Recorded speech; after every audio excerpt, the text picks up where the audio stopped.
June 1935.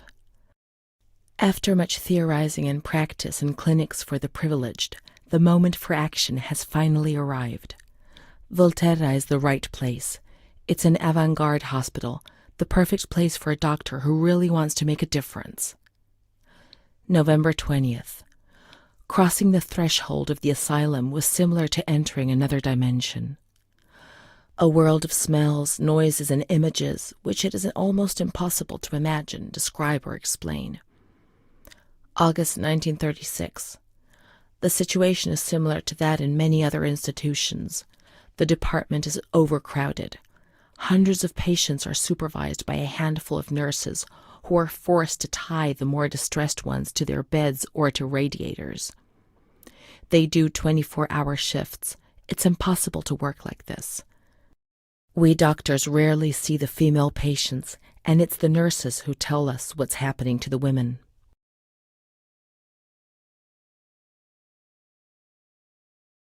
The overpowering stench in the wards, the constant din of shouts and voices that are barely recognizable as human, dirty, naked bodies devoid of any dignity. The lunatic asylum gets under your skin and wears you down. I often consider resigning. I feel useless, impotent, a sort of merciful jailer, a mercy that helps no one and only helps to ease my conscience. March 15th, 1938. Dramas are played out before my eyes every single day, and I try to distance myself from them and just do the best I can. But a girl arrived some days ago. I couldn't avoid her gaze. All she asked in her dignified silence was not to be ripped away from her world. And me. I'm old enough to be her father, the father she never had, who didn't want her, who rejected her without even knowing her. I, too, refused what she asked me. I couldn't do anything but add my signature and consign her to hell. A danger to herself and to others, and a cause of public scandal.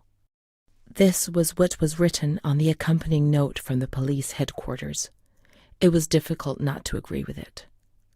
How much more violence must this poor girl be subjected to? Her gaze is so intense, so far removed from the carefree nature which should be the joyous hallmark of her age. I cried myself to sleep in my solitude. I kept thinking about those sad and frightened eyes staring at me.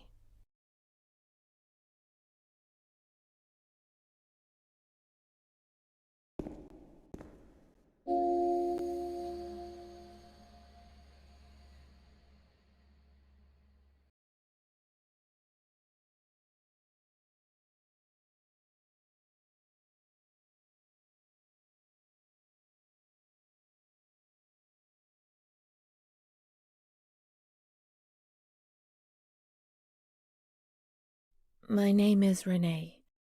They told me that I have to write this diary, but I don't feel like it. It's not true that I feel better when I write. Actually, it's worse. I was a shy girl, and I just wanted to be like the others. But that's not what happened. No. I did things that, when I think about them now, eventually brought me here.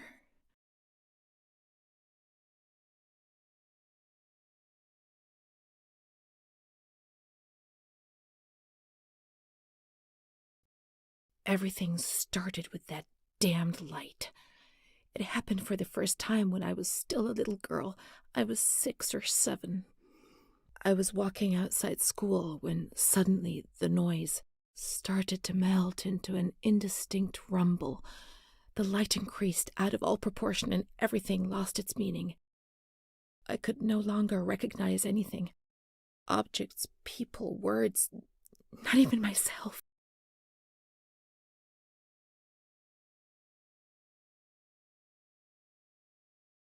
I felt fear as a physical sensation. It prevented me from moving, from swallowing, from breathing. After God knows how long, everything went back to normal. But a new fear replaced the old one. Different but terrible. Of the light coming back. And it did come back.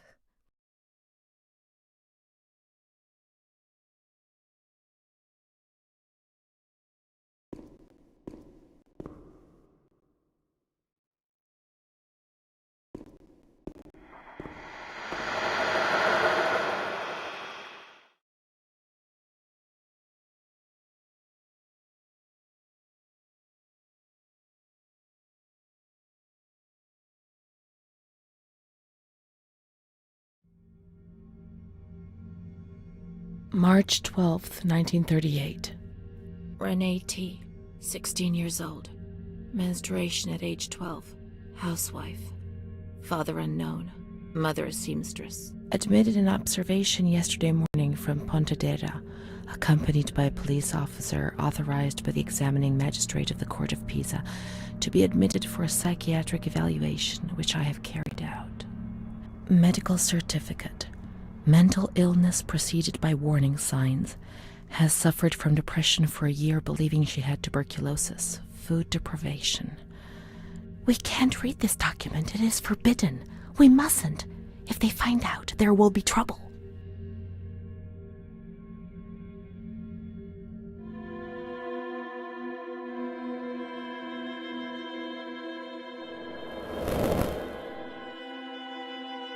We have to look for Amara. We must hurry.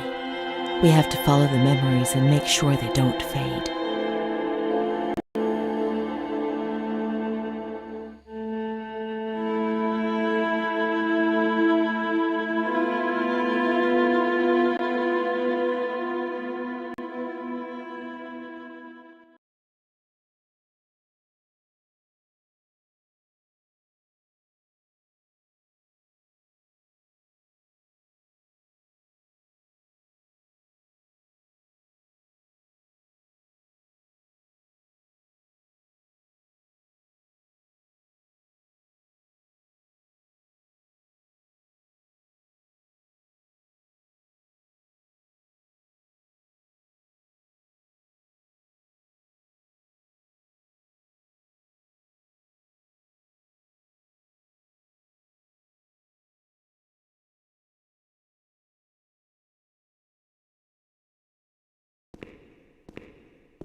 This is the road we used to take.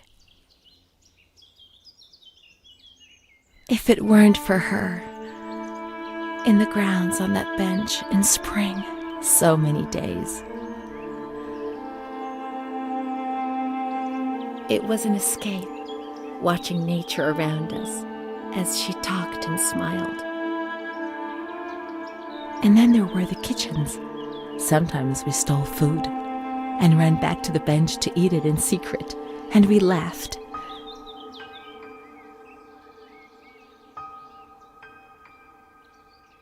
She did things to me. Sometimes she touched me. In the shower, I felt her body against mine for the first time.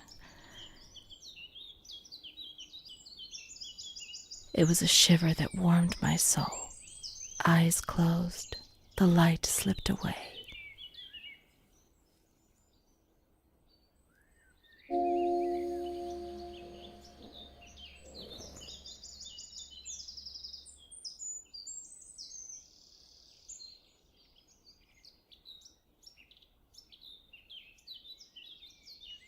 She wasn't in the system.